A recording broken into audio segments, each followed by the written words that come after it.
New tonight, we've heard the phrase, there's a pill for everything, even one to make you a better student. But when does the use of Adderall and Ritalin, or so-called study drugs, go too far? Well, young people around the country continue to use them without prescriptions. News 4's Jen Shantz takes a look at the problem here in Western New York. Jen? Well, Don and Jackie, I asked college students during finals week how they felt about study drugs, and they were pretty candid with me. Most knew where to find them if they needed them. I also spoke to a professor at Buffalo State who researched the long-term effects of pill popping to hit the books. You can find them on the street, sometimes as cheap as $5 a pill.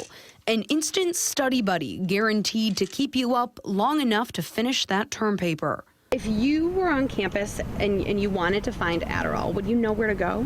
I definitely would know where to go. Adderall, Ritalin, and Vyvanse are commonly used to treat ADHD. You need a prescription to get the medication, but more than a third of college students report taking the drugs without one. When I say Adderall, what do you think? It's a drug. I don't know. Never taken it. It seems helpful when studying. That's what I hear. It helps you focus.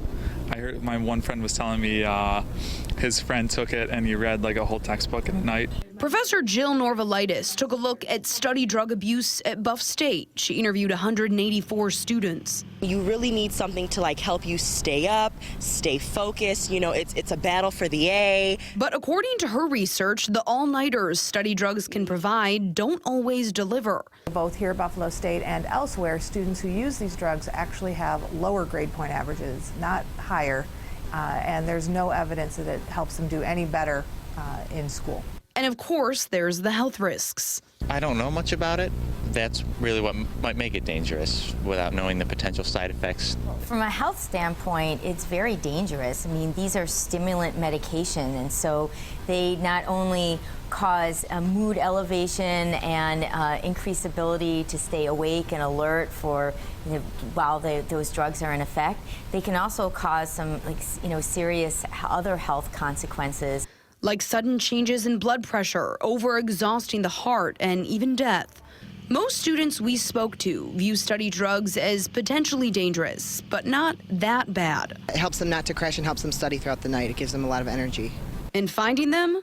It's easier than you think, and honestly, it's a booming business because whoever has it, they can sell however much they want, like $20 a pill. It's very common. 17% of students Norvalitis surveyed reported using study drugs without a prescription. 45% reported having a friend who uses study drugs without a prescription. Do you view it as cheating? No, I don't view it as cheating. I view it as a stress reliever. But most students surveyed disagree. Among all of the students, they viewed the use of study drugs as cheating, somewhere kind of in the middle of the realm of cheating. So between worse than saying your grandparents died before a test and not as bad as cheating on a final exam. College students who use study drugs illicitly reported mostly using them for academic reasons, almost 70%.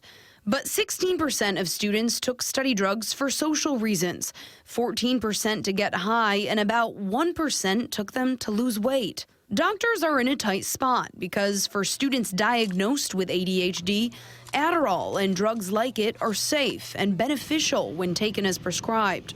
You don't want to withhold medication that can really help them be successful. So they're really stuck. Physicians are really stuck in a hard place.